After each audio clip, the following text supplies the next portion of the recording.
Turn up, let's go.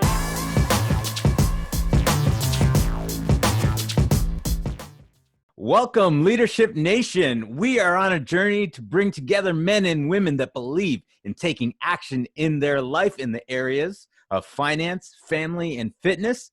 This is the Leadership to Wealth podcast, and I'm your host, Neil D'Souza. Now, my guest today, I have a special treat for you guys because he is a fellow finance man, a fellow mortgage professional. I've got to tell you about him. He has been involved in the property industry now for more than 16 years. He's worked as a realtor, financial planner. He's done a whole host of things as well as being involved in mortgage financing since 2009. Now, we're going to get to hear more of that story, and we're going to get to hear how he takes everyday people and helps them build a real portfolio, how he helps them build wealth in their life. Now, his story is really unique. So listen up. Here we go. And I want to introduce you to Mr. Dion Beg. Dion, welcome to the show. That's probably one of the best intros I've ever had. Thank you very much, Neil. Well, I'm glad you've earned it over the number of years. And I know from getting to know a little bit about your story that it's going to knock people's socks off. So, definitely want to share that with them. And, sure. My fellow brother in finance. And yes. Now, I don't have the skill to have that manicure to goatee, but, definitely looking good on the show. Thank you very much. It's got a few more grays in it than it did before I had children. I blame it all on the kids. Yes. Well, mine, now I refer to mine as it's got a few black hairs in it because now the rest of it's all gray. So today we took it all off, and I'm going to try to look as young as you are, my friend. For sure. Now I see over in the background, just quickly, you've got this great poster board there of the greatest with Ali. You're a big fan of Muhammad Ali? Yeah, he was a guy who had a lot of bravado in a time where, I guess, and it's interesting. Sometimes this relates a lot to business as well, where you walk that fine line between confidence and arrogance, and then you have to let that other person on the other side decide for themselves, which side of that you're on. Right. He's one of those guys who walked so close to the edge of that he had a lot of lovers and haters, and there was no in between, I think, with a person like him. So he really, he was a trailblazer. He was also a man of principle, from what I can see. So yeah. He did some amazing things. Absolutely. Are you going to start rhyming when you speak today? I sting like a butterfly and fly like a butterfly, sting like a bee. See, you can't get it right. It was already done. So no chance. That's great. So now here's an interesting one. Do you have, or what would you see as your superpower? Superpower. Well, I think it's important to know what you know and what you don't. Right. Mm-hmm. So identifying your own personal strength. Yeah. And then also, I believe, understanding, at least in my world, I've taken it upon myself to understand finance and wealth and what that means for me and my family. And I've tried to take, these years of experience and put it into a format where people can finally get it, understand. Okay. Yeah. I've been hearing about this for years, but okay. After this conversation with Dion, now I get it. And I'm happy to say that happens a lot, that where people say, 10 years ago, I needed this information. I kind of understood it, but I didn't have enough info to go out there and execute it. Right. And so it's probably breaking down some things that other people try to make overcomplicated, simplifying it into actionable steps that people can take to move forward. Absolutely. Okay, so speaking of which, if people did want to get info, if they did want to get a hold of you, how would someone do that? Yeah, there's a couple of websites, but the best one is probably just my name. That's DionBeg. I think you can see it on the screen there. DionBeg.com. That would be the best website to reach me at. And then from there, you can get connected with our mortgage services, public speaking services, real estate coaching services. Nice. Okay, great. So now that people know how to get a hold of you, let's give them a little bit of the man behind the magic. And you've got a really interesting story. So Mhm. tell us a little bit about your background, where you're from, where'd you grow Yeah, up, and sure. how you've come here. Okay, so way back when, I was born on a small tropical or group of islands in the Pacific Ocean called Fiji. Yeah. Everybody knows Fiji because they have the most expensive bottled water in the world. It's the square rectangular bottle that doesn't Yeah. fit in your cup holder, but people still pay $5 for it or whatever. It's probably the most expensive thing ever to come out of Fiji. But then in the 1980s, my family left Fiji and we moved to Australia. Mm, The motivation behind that was that my parents felt some unease in the society in Fiji at the hmm. time. And very soon after we left Fiji, there was a military takeover of the government. And Right. so we left just 1 year prior to that. But my dad saw the writing on the wall, Right. and he made some big choices to leave the country. And you know, they gave up a lot. My parents gave up a lot when they left. My dad was an airline executive, kind of like, you know, the second in charge of, say, Air Canada, for example. Wow. Air Pacific was the organization. He had established international offices and, you know, in America and in New Zealand and other places. And then Hmm. my mother was a teacher at an international school, but they chose to make that move.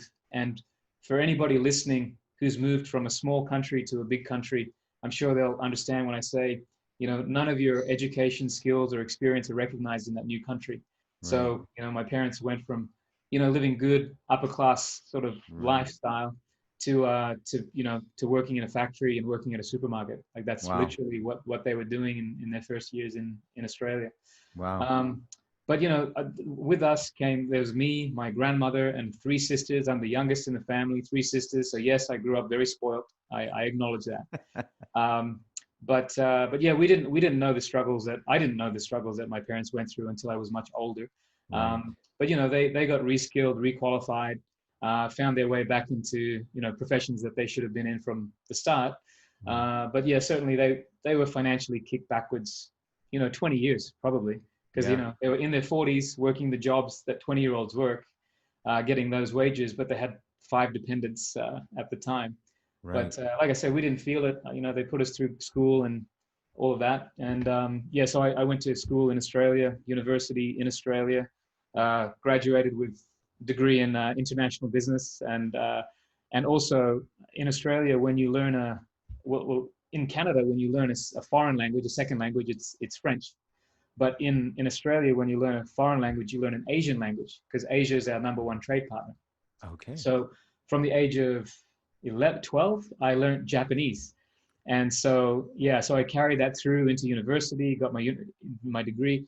I went and lived and worked in Japan for a period. And Wow. yeah, I was working for Canon cameras. Everybody Yeah. knows Canon cameras. Yeah. And then I ended up staying in Japan for 4 years. I lived in Tokyo as well as Sapporo. So everybody knows Sapporo for the beer, right? Um, Yes, indeed. so that was my local drink for many years. And then, yeah, when I was in Japan, um, I met some like entrepreneurial type people, and they actually encouraged me to buy a house back in Australia.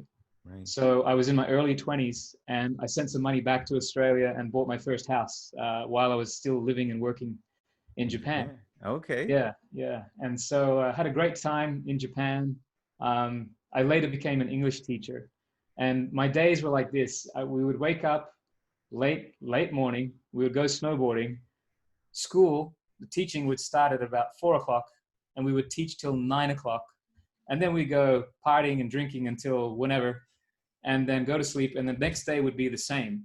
Right. It Right. was like it was Groundhog Day. It was the dream life of a 20-something-year-old, right? Right. Right. But it reached a point where I recognized that I that life wasn't challenging enough, right? Mm. And there was a time when there were people who were older than me, and I think this is a good observation for everybody in life.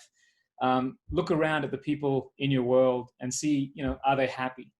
And what I realized that the people who were around me, who were maybe 10 years older, 20 years older than me, weren't necessarily the happiest people, Mm. um, because maybe they were in jobs which, while they could do and earn a good living at, it wasn't really exciting them, challenging them. Right. Uh, and I knew that if I stayed there, that could be me. So Right. I had my good time, and I said, look, Right. before I become that, before my brain starts to turn to mush, let me return to Australia. Yeah. Yeah. Yeah. And then came back to Australia at age 24. And I came back with about, I think it was $20,000 cash. I had really saved Okay. my time in Japan. Yeah. But that house that I purchased Yes. had increased in value it had increased in value by $80,000.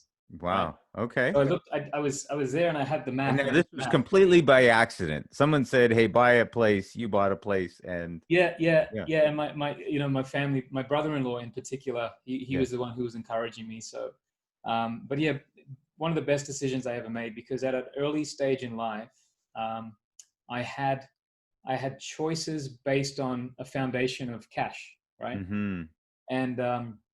And so, let me ask you this question, Neil. When was the last time in your life when you had both time and money at the same time? Oh, It's very rare, yeah, yeah, right? absolutely. You're in different stages. I mean, Yes. I'm actually into that space right now. Oh, that's all With, right. Yeah. with COVID, my kids are now a little bit older. They're now teenagers, and so I'm actually in that space Okay, man. right now. Well, that's Very awesome. excited. Everybody give a clap to Neil. That's where we're all in. But all this to say that they're kind of ships in the night. Either we Yes. have time or we have money, but because of the nature of the world we live in, Right. we trade our time for money. Right. Absolutely. And so I had this little window of time where I had this surprisingly large amount of cash, Mm-hmm. and I had this time on my hands, and I had an opportunity to decide, okay, do I go and use the university degree? Do I Yeah. go work in a downtown corporate job, which is what I was built for up Right. until that point?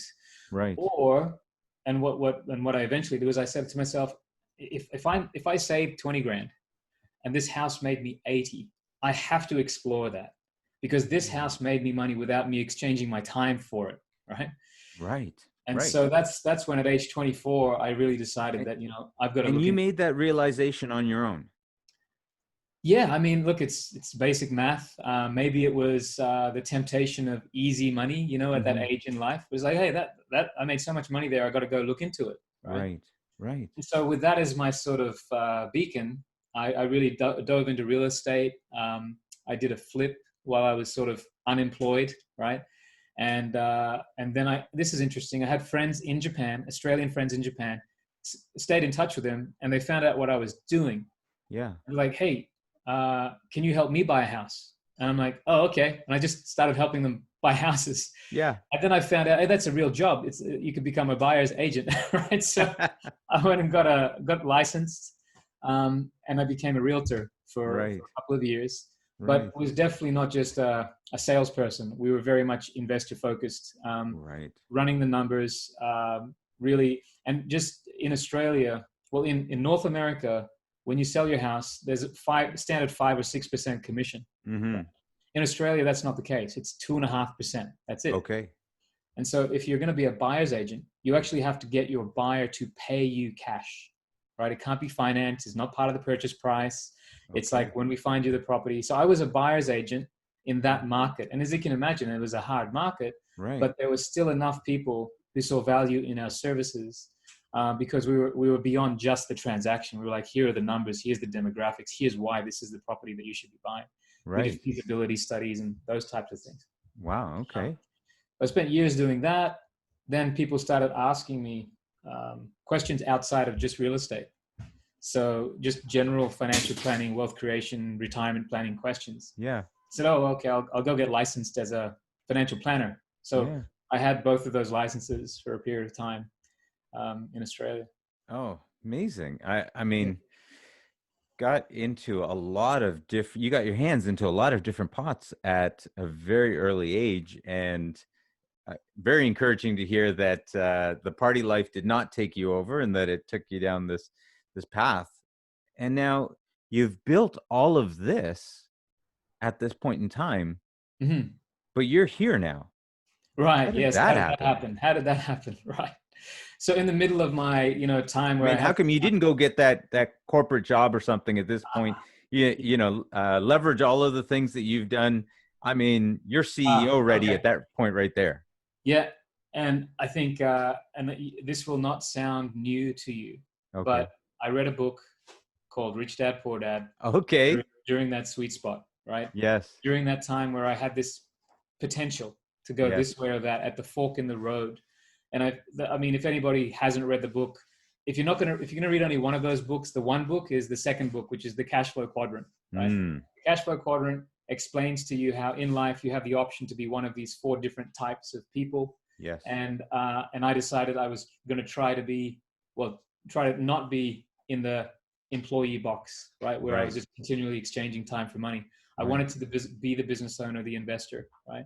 And Right. so that's what really drove me in that direction. And so yeah, that's what helped me make that decision to go in that direction, and haven't really looked back.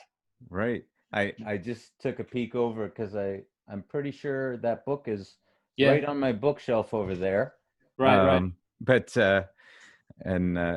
because I think that's a great book for anybody to read, just to help you have an understanding of there are differences between employee, self-employed, business owner, and investor. And so, yeah, that's really interesting. How did that start to change you as you read that book, and what roads did that make you decide to go down? Yeah, it was just, your parents and my parents probably from this era where if you ended up being a doctor, a lawyer, an engineer, or somebody with a high level of professional skill, Mm-hmm. then that was the epitome of life. Absolutely. Absolutely.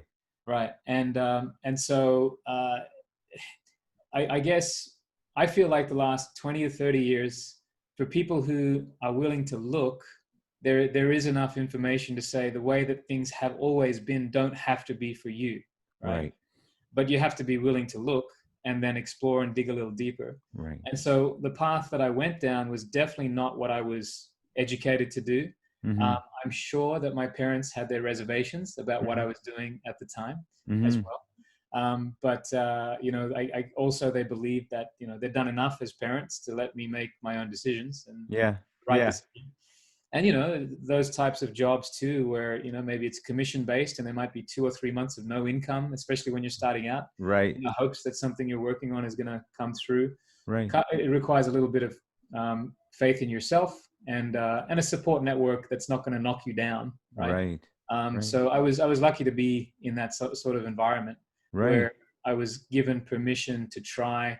Also, the fact that I had this cushion, this cash in the bank, this equity in this home, and I feel for anybody, that's when you can start to take swings at the home run hit rather than just the base hits, right? Right. It gave you options. It gave you the ability. It literally bought time for you. Yes. And many years ago, someone once said to me, as one of the biggest lessons I learned and built on is, imagine, and I'll ask yourself this question, Neil, imagine if today I dropped $10 million into your bank account, right? And it's there, right? Imagine if every month you made $100,000. Now, that's not true for most of us, but let's imagine that was the case. So then from there, the question would be then, how would you live your life? How would you interact with the people in your world? How would you interact with customers and clients? And what it really does is it gives you choices, right? Yeah. And I truly, I enjoy what I do. But I'm happy to say that I'm at the point in my career where I get to choose the problems that I allow into my life. Yes. And every day I will deselect working with people because I know the time, energy involved with working with a certain individual may not nourish me or help them, right? And so this is what I believe a little bit of financial foundation gives you. It gives you options. And it allows you to live your life with a certain level of confidence, right? Where you can say no without fear, and know that something else will replace it. Now, out of curiosity, and I throw this out, so for you to say no to a client or someone that is coming to you looking for help, and you're saying no, does that not come across as being arrogant? Yeah, and this is where, again, in life, it's that fine line, right? Between confidence and arrogance, right? Yeah. And I think that, and this is a lesson for anybody who wants to engage with any professional in any realm, real estate or otherwise. You want to work with a person who does not need your business to pay their mortgage, right? Yes. You want to work with a person who is so successful that they're choosing to work with you because they love what they do and they see in you somebody who they can build a relationship with. And a byproduct of that is, yes, they'll transact and they'll make money, but they don't need you, right? And so whenever I choose to work with somebody, I get excited for them choosing me and me choosing them. I believe that it's a parallel. We're on the same level. I don't believe in the servant and the master relationship in engaging with clients. We're on the same level. Okay, I'm not better than you and you're not better than me. We're in this together and we're working towards a certain goal, which is you getting to here, right? Yeah. And so that's how I approach my business. And it's very rare that I'll say to a client, no, but it's probably because we've asked something of them and they're not giving to us the things that we need in order to move them forward. Right. We can help you, but in order for us to help you, we need these 5 things. Oh, Dion, here's one thing. Well, okay, where are the rest? I can't help you without these other things. Right. So it's a 2-way street in that regard. We're willing to help anybody who's willing to help themselves. Right. Absolutely. I think it's a bit of the rugby mentality that's coming out there because you need the whole team. And no, that's great. And I believe in everything you're saying. Absolutely. Without a doubt, because sometimes there is not good fit. Yes. Sometimes it's not a good fit. And to understand that and to be in a position yourself financially that you're able to look at them and say, you know what, I don't think this is going to be a good fit for either one of us, and allow them to instead enjoy their experience with someone else in that rare scenario. Yeah. Granted, it'll be rare, but in that rare scenario. So, and that doesn't have to come off cocky, but it can be confidence, and you're allowed to be that. Yeah, and I think also in business too, you've got to exude confidence. Anybody listening out there who's a salesperson, you need to know your product. You need to believe that you can execute and you can deliver, right? Yeah. And so your clients need to hear that and see that and feel that when they engage with you. So you need to be that person for your client. Right? Absolutely. And some of that, as they say, swag comes with the results that you've produced to date, right? You build that confidence up. You know that you can deliver for your clients, and so you're able to go into it that way. Well, yeah, it's nice to be here because first year mortgage guy, it's like, oh, can I get this deal done? Which bank can I get it done with? Oh, this is an unusual situation. I've never seen this before. Now, so many years in, it's like, oh, I've seen this before. Yeah, yes. I know where this deal belongs. I know the challenges we're going to face. I know how we can mitigate those challenges and risks and get in front of the issues before they become issues. And I can tell you, honestly, I'm a better mortgage broker this year than I was last year because in the last 12 months, I've experienced scenarios that I didn't see the 16 years before that. Right.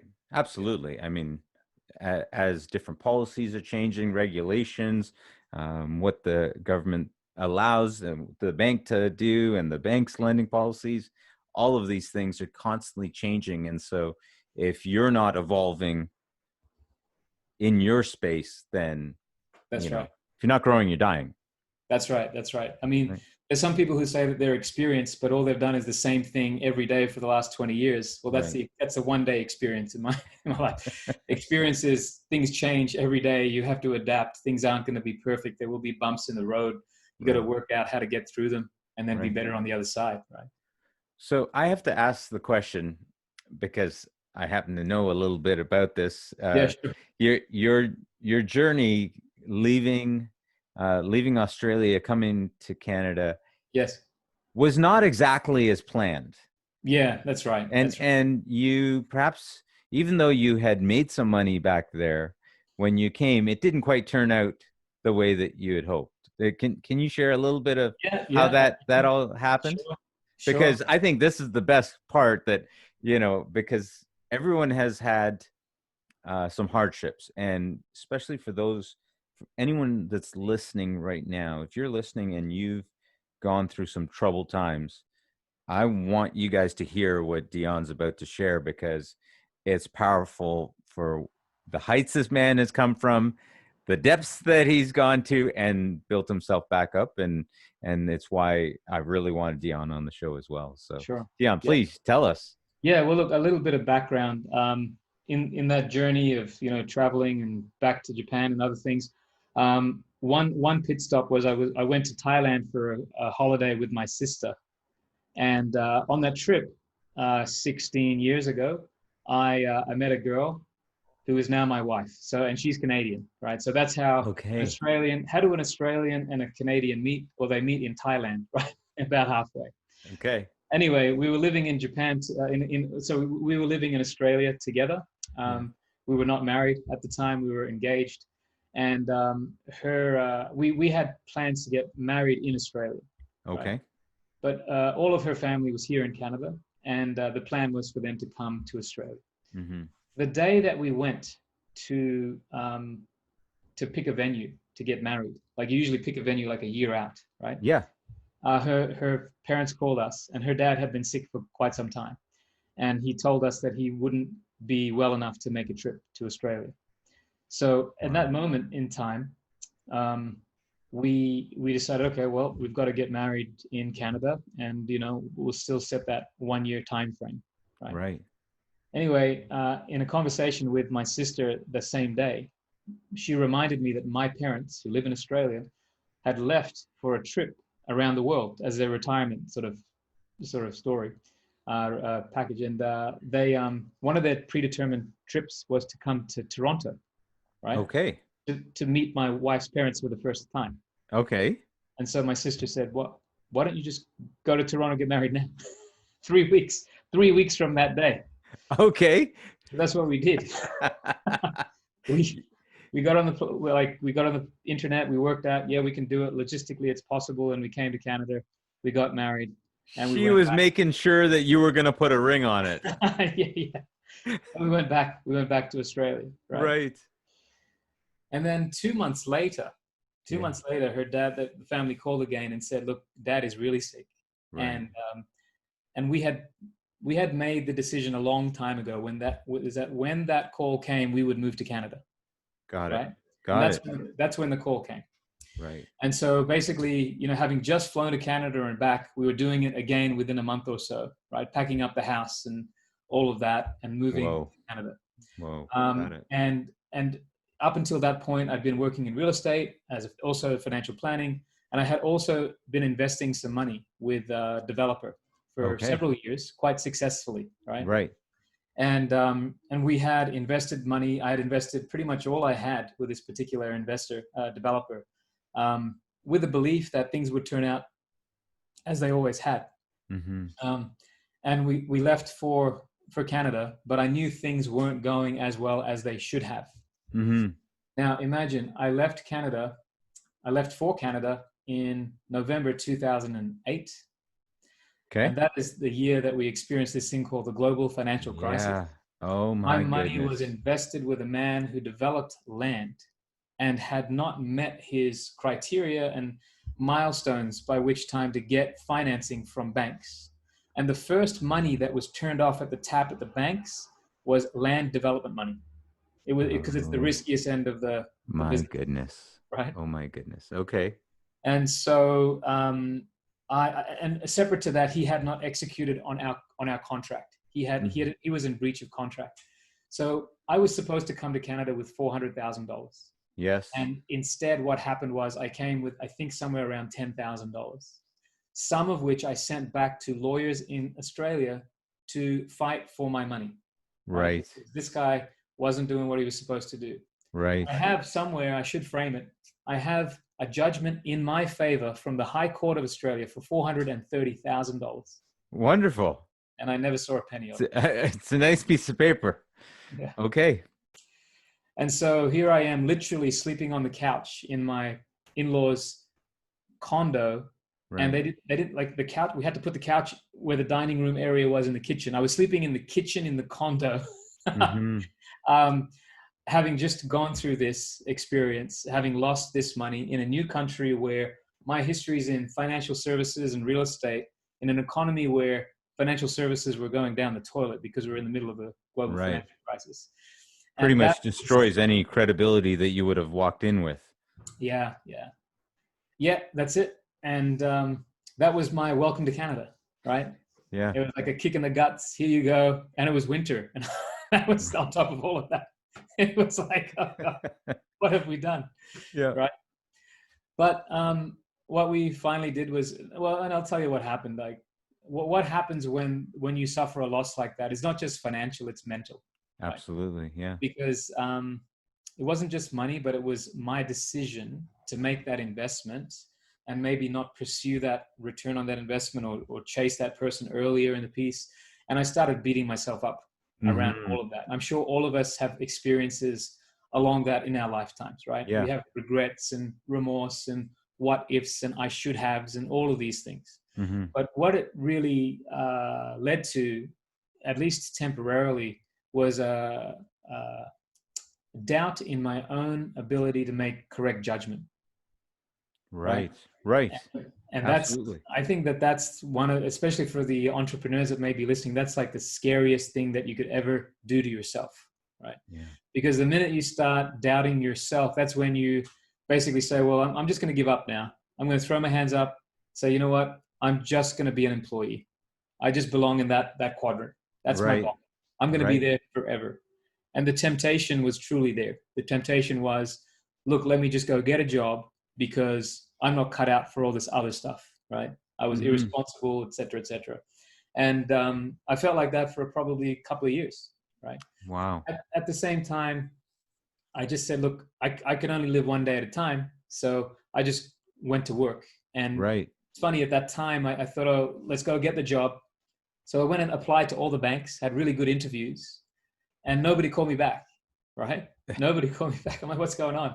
And then somebody did call me back. And they said, Dion, you know, you had a great interview, but here's what happened. Last year, when we had this global financial crisis, we laid off 500 people. Right. And what we have to do, we want to hire those people back, but we must go through a public advertising through our human resources in order to hire back the people we let off, we let go. So I was just a puppet in the system where they really didn't have an intention to hire anybody, but I just had to show up for the interview so they could hire back the people they wanted. At least that's how it was explained to me, right? Right. So, yeah, what happened, and then long story short, I ended up just getting my mortgage agent's license and working at a mortgage brokerage. It's funny, the first week I started fully working, I got a call back from one of these banks. Okay. And I remember standing in the office of the mortgage brokerage. And they said, hey, Dion, yeah, we'd like you to come in. We think you'd be good for the role of a small business advisor. Here's the base salary and all of that. And I stood there for a second and I could just, again, another fork in the road, right? Yeah. I got my license. I had in my mind made up that, okay, screw this. I have to, again, make my own lane. Yes. Go for this. And yet here's either a life raft or, you know, the garden in the apple in the Garden of Eden. Like, what is this thing? Right. And I had to make a decision as to what I would do. And I did not tell my wife I got that phone call for probably 5 years because I didn't take that job, obviously. Right. And I just said, thanks, but no thanks. I've made up my mind. It was probably one of the best decisions of my life, to be truthful.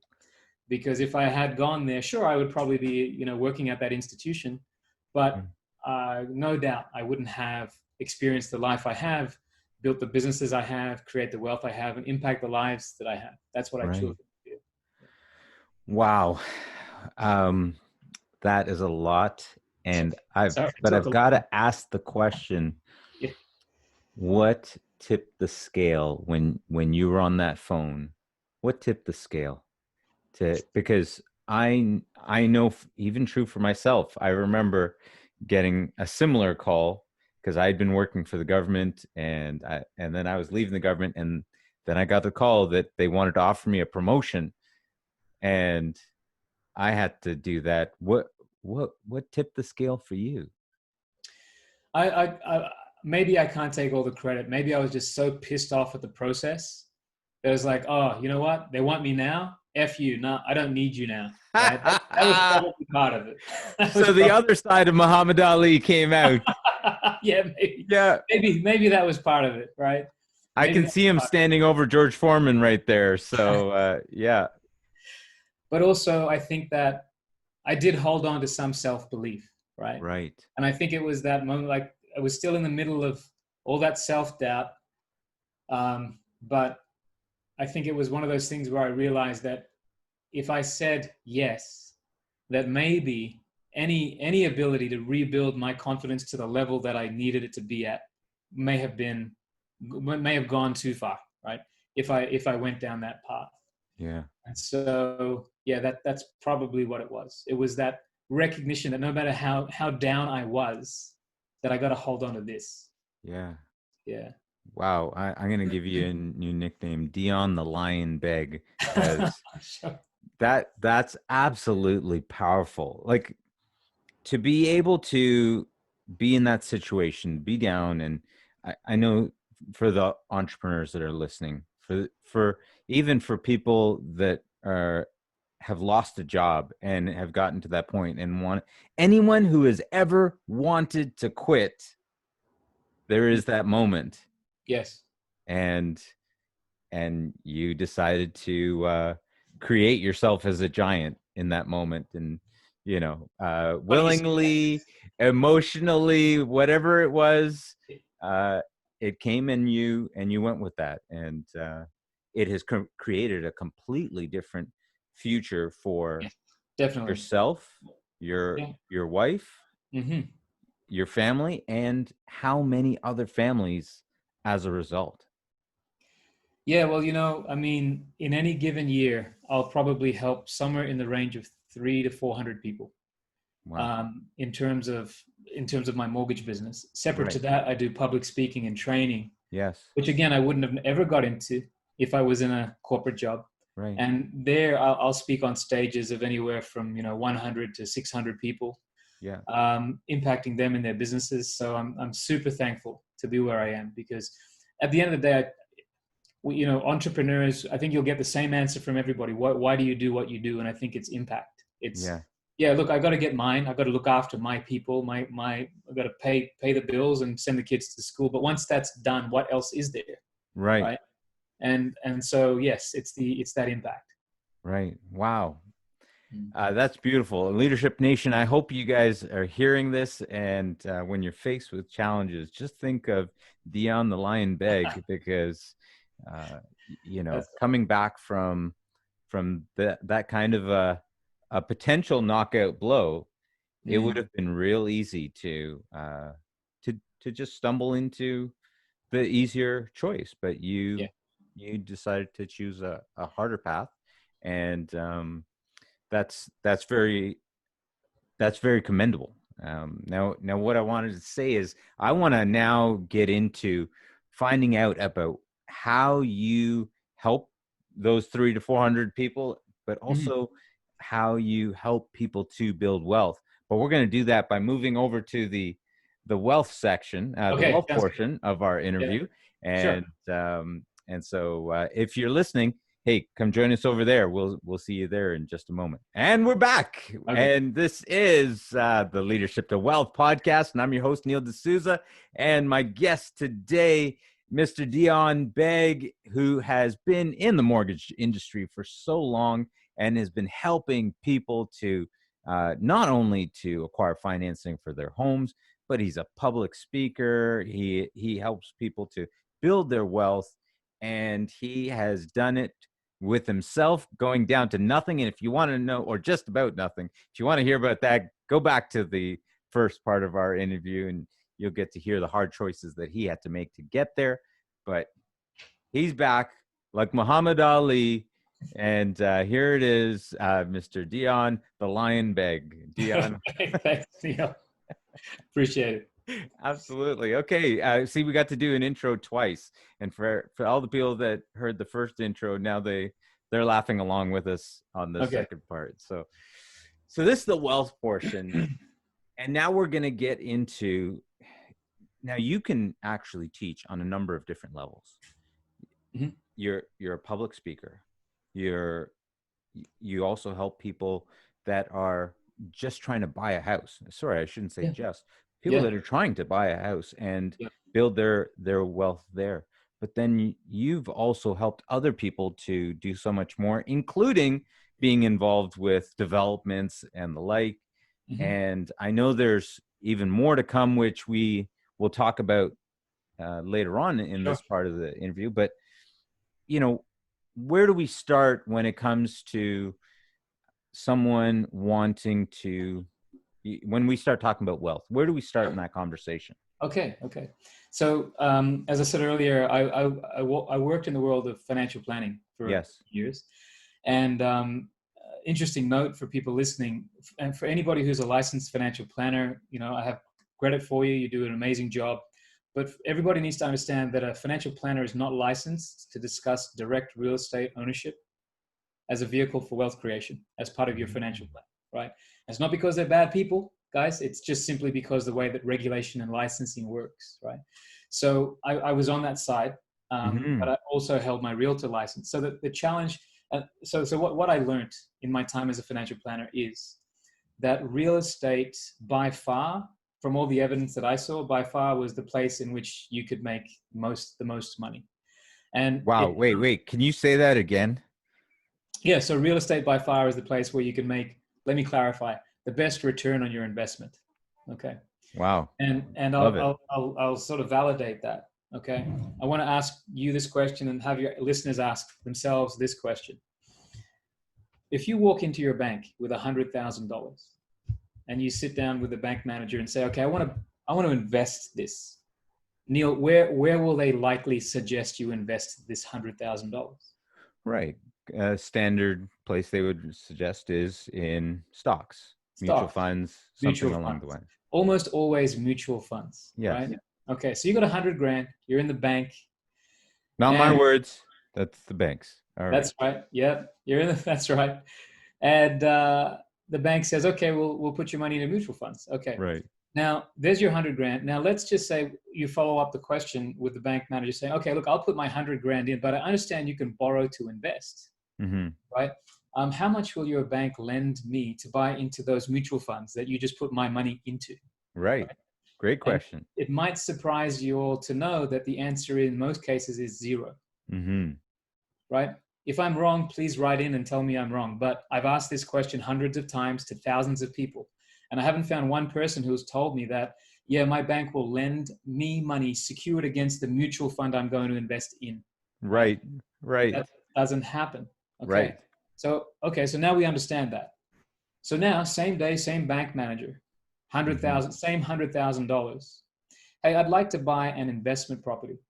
I got $100,000. How much will your bank lend me? If I qualify, how much will your bank lend me to go and buy that piece of real estate?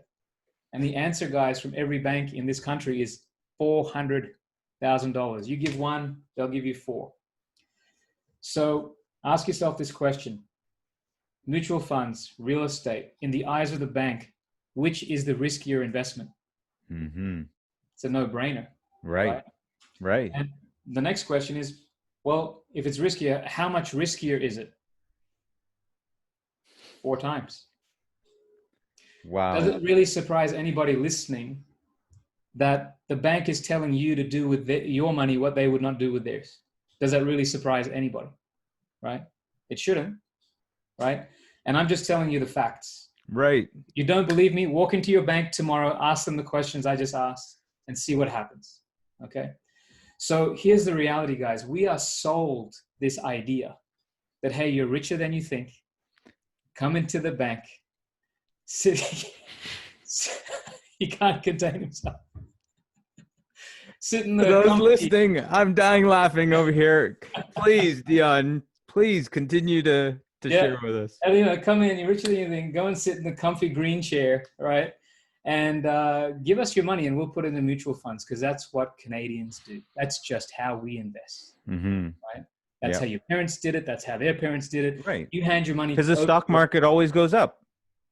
Right. And I'll make the distinction. I'm talking mutual funds, guys. You can get loans to go into direct shares. Those loans are called margin loans. They come with Mm-hmm. a margin call. If you don't know what a margin call is, you should be scared because they're scary things. Okay. Yeah. But look, 4-1. And so here's the thing. I'm not standing here arguing that you're going to get a better annualized percentage return in real estate than you would in the stock market. In fact, the historical graphs will show you that the stock market will outperform real estate, maybe at 7% versus say 5%. Mm-hmm. But what they leave off that chart is that you can leverage your money 5 times in real estate versus 1 time in stock. And so hear me when I say this. If you got 100 and the bank gives you 4, you have a $500,000 investment in real estate Mm-hmm. versus a $100,000 investment in the mutual funds. It's an ice cream truck. I was wondering why I was feeling like some ice cream. There's Some my ice kids. cream. I'm not There's sure my why I kids. want some ice cream right now. That's great. But look, for those that are listening, and if you didn't hear the ice cream truck in the background, we are not editing that out. There is an ice cream truck. He's going to come back in about 10 minutes because he gets the kids all riled up and then they'll go outside. But where was I? Okay, so look, guys, it's simple math. If a bank will only allow you to take your 100 and invest your 100 into one thing, and we'll give you 400, so you can buy a 500K asset over here, right? Here's what you need to know: a 5% uplift over here is a 25% return on your investment. Okay, so because if a $500,000 asset increases by 5%, it increases by 25 grand. Your down payment was 100. So you got your 100 plus 25. To make that same 25 grand over here in the mutual fund, you need that mutual fund to increase by 25% in that year. Okay. And I asked this question in front of rooms full of hundreds and thousands of people.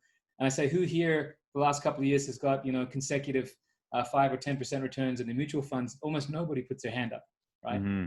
But who in the room has got 5% a year on any piece of real estate they own, even the house they live in, and almost every hand goes up, right? Right. And so we are taught to chase returns over here where nobody gets the returns that they need. And we forget that almost all of us, the most wealth we've ever made is in the house that we own. And if that's the case, then why do you only own one when you could own 2 or 3 or 4, right? So my job in life, as I see it, is to get people from over here to over here, mm-hmm. and give them the information they need to make that leap. Because it's like you're walking down. I'll give you a perfect example. I drove downtown today. You can go downtown on the 401 and the DVP, or you can go downtown on the back roads, Kingston Road. Right. Right. One is going to get you there faster. Right. But you need to know how to get on the highway. Right. Yes. I want to show people how to get on the highway, get off the back roads, get on the highway.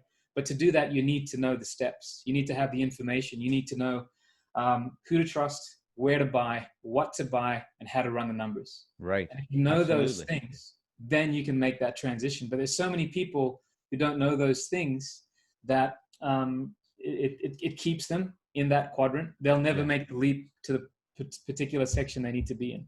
But for those who make the leap, I can tell you, most of our clients in 15 years will be millionaires. I have to say that I actually see that the problem is, or the challenge before us, is not the people that don't know. It's that there is so much information out there. There's abundance of information that I put before you, that the power that is Dion Beg is that you are able to help people. And this is obviously the same thing that I'm able to do with my clients, is that you're able to help them weed through all of that information and be able to figure out a path that works for them and for what they're looking for. Yeah. There's people in our industry, Neil, who make their living making things more complicated, right? Yes. Because the more complicated they can make it, the more important they sound. Yeah. My goal is that when I explain something to somebody, they can go home and explain it to their brother, their sister, their parents, and get them on board and say, oh, okay, I get it now. This makes sense. Right? That's what we want for all of our clients. Right. And in fact, that's why a lot of our clients, once they start getting into this, and they buy multiple properties, what they do is they start talking to their network and they end up engaging joint venture partners and growing portfolios without any of their money, but just their experience, right? Right. Oh, absolutely. I love it. Look, I understand and I accept that you can make money in any industry across the board. You can make money in stocks and mutual funds, and there's definitely people that have made fortunes in all of these areas.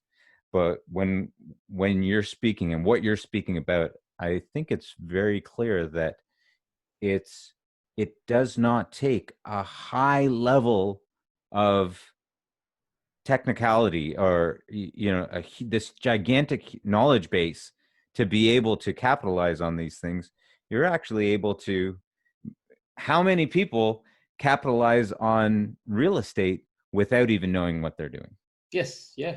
Right. Just bought their house with 5% down. Now the place is worth 500 grand more than they paid for it. Right? Absolutely. My parents have never been interested in financial investment their entire life, and it made them millionaires. Right. Yeah. So it's pretty amazing to think what real estate can do. I have this idea, like this idea of the time machine, right? Imagine if you could go back 30 years. Yeah. And tell your parents, hey, just buy the house next door. Like just buy one more. Yes. Just buy one more. Yes. Because what that would have meant for them is a retirement where they've got an extra couple of million. Yeah. What would that mean for your inheritance? Well, that'd be okay. Right. And while I joke about it, Neil, here's the truth. We, you and me, and anybody listening, we can be those parents for our children. Absolutely. I love it. And so that's my mission, right? To try and create that type of wealth. I can tell you too that there's a lot of maybe first-time buyers listening, and I can tell you it's super hard for first-time buyers today, especially on a single income. I get a first-time buyer, lovely people, graduates earning good money. I'm talking like, 100K or thereabouts. What do they buy today? They can't. They almost can't in today's Toronto, right? And so those people actually really need to lean on their parents. Right. Well, I've got to ask the question there, right there, because there's many markets where they're perhaps not a Toronto market, but Toronto, there are a number of markets that are quite strong, and appreciation has been quite high for a while. And so the younger first-time buyers, is the opportunity still there for them to be able to get into a home and be able to, see what's there for them? Are you still advising people in that way? Well, I'm going to give you my answer, and it's not going to be a very popular answer. Okay. And that is that if you want to buy inside the 416, it's nearly impossible, right? If you're going to buy in the outer, yes, I see that as a possibility. Yeah. The sad thing around this is that, and I do this every year, people who continue to buy further and further out while they can buy, what's going to happen, Neil, is that there's going to be a massive negative trade-off in life and lifestyle.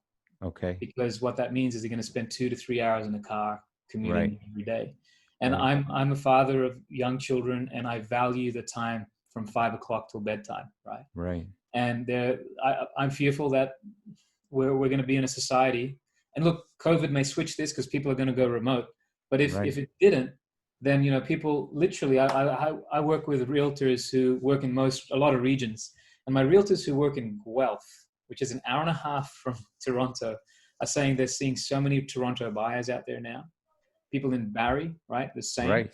Absolutely. What does it mean? These young families, young fathers and mothers, saying goodbye to their kids in the morning at 6 a.m. and coming home in the evening at 7, right? Yeah.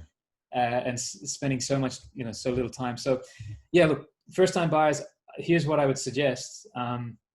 Team up if you want to get something closer to downtown. Maybe, like I did, the property that you buy first isn't the property you necessarily need to live in, right? Right. Maybe live wherever you damn well please. Now you're talking. Okay. Yeah. But still own that piece of real estate, because you understand the importance of getting your foot in the door and owning a piece of real estate. And maybe that piece of real estate's an hour or 2 hours from where you work, where you live and where you make money don't have to be the same thing. Yeah. There are many of our clients who will continue to live at home with their parents and buy a house out in the suburbs. Right. And as a result of that, make 200 or 300 grand over five or 6 years, at which point they can then liquidate and then move that money in, right? Right. So that's an option. The other thing too is, I'll just say, you should be really friendly with your parents because you're probably going to need them. Right. And I mean, I joke about it, but the truth is, I see every day first-time home buyers leaning on their parents, right? Right. And their parents, you know, wholeheartedly helping them, co-signing and or gifting them chunks of cash. Yeah. My fear around that is that these older parents are eroding their future wealth and creating a future problem. The future problem being you 50 and 60-year-olds, you need to look after yourselves. Okay. The money that you think you have, it's going to be very important to you in the next 10 to 20 years. And I know you're looking to help your kids, but by giving them 100 grand, which is 100 grand that you could be returning, you're getting money on, you're potentially, you know, impacting your future cash flow. This is where what I do with families is I try and get them to a point where, let's say I meet a couple in their 30s or 40s. I try to get them to a point where they have enough real estate that they know that they're going to be safe in retirement, that when their kids are 20, they could sell a house, give them all the proceeds of that house, done their job as parents, but maintain cash and net worth that's going to sustain themselves in retirement, right? Right. Because I think, and I'm happy to say my parents have given me this gift. I think there are two gifts we can give to our kids, right? Okay. Two big ones, at least. One is our own financial independence. I do not want to be a burden on my kids financially, right? And number two, my own health. I want to live a long life, but only if I'm healthy, right? Right. I don't want my kids to be worrying about my finances or my health. So I tell my clients, I will help you with the finances, but you got to get your ass in the gym, right? Yeah. But yeah, that's what, so like to that end, like my kids, we don't have our ESPs. My kids have houses, right? We've built our future for them in real estate. Yes. And it's something that we discuss with our clients as well. Like real estate. I mean, I won't bore you to death, but the numbers are this: an RESP over 20 years will make you about 100 grand. A real estate investment over the same period of time will make you close to $1 million. So, you know, the joke is, if you love your kids, buy them a house. If you don't really like them, just get them an RESP, and you seem to be doing something. I knew that this interview was going to be fire, Dion. I love it. I love what you're saying. I love it not just because I believe in the philosophy and teach a lot of these things myself, but more importantly because these are game changers for people. And right now, with everything that's going on with COVID, and in terms of how much of a disruptive force that it is, I am actually grateful because it's creating opportunities that people would not otherwise see or be present to. Because what you're talking about, how many people are realizing that they're able to work from home? And now all of a sudden what you're saying is true. They can move to a more affordable location and be able to have the house, the family, and the job all together. Right. And be able to set themselves up in a completely different way rather than having to be in that rat race. And I think, you talked about Rich Dad, Poor Dad. It talks so much about some of these things. And I just really appreciate everything that you're talking about right here. I actually want to keep going on and hear more about what you're saying, but we're coming up on time constraints. And so what I want to really ask now at this point is, what's next for you? I know there's so many different things that we could continue to talk about what you have been doing, are doing, but what's next? What's next on the plate of the Lion? Yes, so I'm happy to say that I've built my mortgage business, and I have some good people in place that I can truly trust in my mortgage business. So because that's up and running, while I'm still in a managerial role, I may not be in the nuts and bolts of mortgages on a daily basis. But I have a mortgage team that is trained in investment portfolio construction. right? So if anybody is interested in that, I can tell you that, you know, that's what we do on a daily basis over there. Separate to that, for any mortgage professionals, I train mortgage brokers across North America. So that's part of what I do on a weekly basis as well. And separate to that, I do my public speaking. So in the last year, I was fortunate to be a speaker at Harvard University last year, and have spoken on multiple stages over the years. Wow. And then this has all culminated in, I've just in the last year constructed a property investment course. I call it the Property Investment Springboard. And this is where I'm going to be spending a lot of my time and energy in the next couple of months and years, likely. This is a course built on the idea that there are people who, if only they got the info, they would make that transition. They would get out of the back roads and onto the highway. Right. And this course bridges the gap between where they are and the info they need to get over there. So that's where I'll be really spending most of my time. And what's the course called? It's the Investment Property Springboard, and you can probably look it up. The website will be the IP Springboard, investmentpropertyspringboard.com. Right. It's a course which is delivered in sort of bite-sized modules, but it's also supported with weekly calls with myself, where we help people take the info and then apply it to their lives and then get out there and start buying investment property. And I've done a small group of people already, and almost all of them have started to take action and finally are saying, I have the info I need to do this. Some of them are engaging their parents because they can actually explain this to their parents. Love and the it. parents are like, okay, yeah, you know what? The inheritance we were going to give you in 10 years when we die, let's actually get out there and make something with it now for you and for my grandkids. Like, that's the kind of impact that I want to start to have on a bigger scale. I love it. IP Springboard. That's right. I love it. I love it. That's great.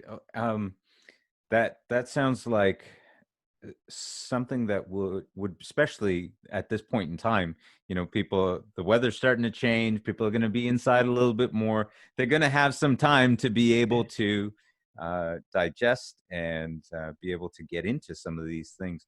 Now, if someone was getting into this course and they're thinking, okay, I'm going to be able to springboard. Yes, that's right.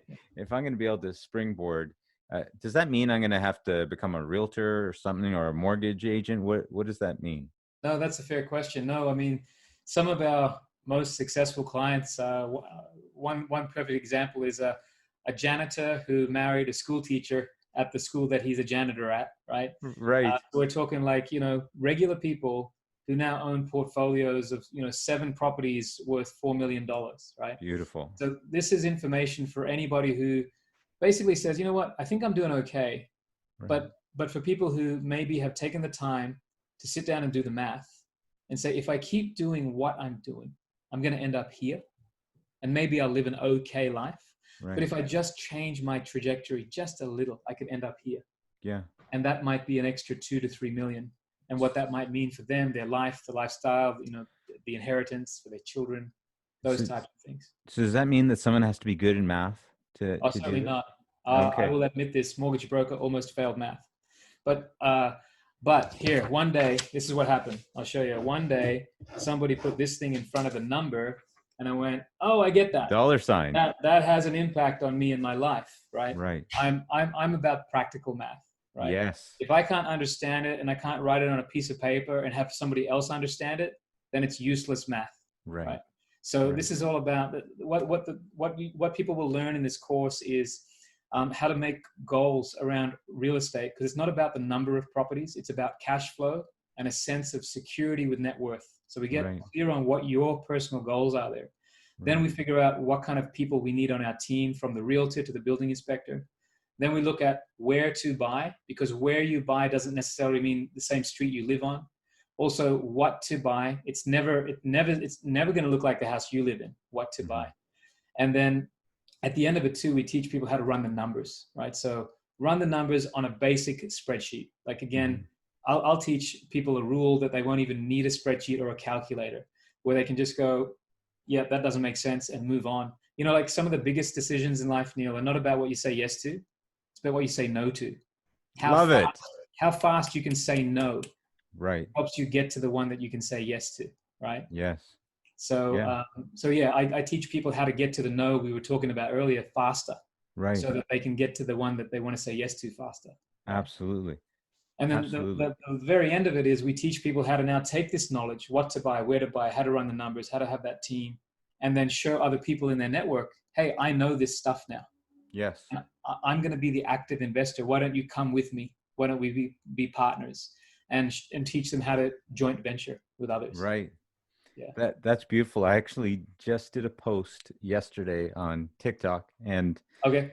I was literally just saying, if you want to know the secret is in joint venture partnerships. Right. Yeah. Because if you want to run fast, there's a proverb that says, if you want to run fast, run alone. If you want to run far, run in a group. Mm-hmm. Yes. Right. Yes. And you can amass so much more and build so much more if you build together. And so it's great for someone to be able to get that knowledge, get that information, and be able to realize how to use it, but then even to bring their community into it. And because you want to, when you get to these levels, you want to be there with people that you enjoy being with, right? So why not help 100%. them? Yes, there's no use in being the richest guy on the beach with no friends. Yeah. Right? Yeah. Because then you're just that rich guy. Yes, that's it. No, you Okay, want to be so there. again, that's ipspringboard.com. That's right. .com, Yeah. ipspringboard.com, and you can go check that out. And then the other website, if people want to get a hold of you, Just my name, dionbeg.com. dionbeg.com. And Dion, thank you so much. It's been Thank such a pleasure. Love to pick your brain some more. Harvard, if you're listening, I'm available to come speak sometime. I'm not as good looking as Dion, but I can dress up with a mean I'll come hat. and shave you up. I'll get that That's beard in right. line. But Dion, thank you so much for coming. It's been so great to have you. And again, for all of you listening, IP Springboard, go check it out. And Dion, thanks a lot. We look forward to seeing you again soon. Thank you, Neil. Thanks, everyone. All right, take care.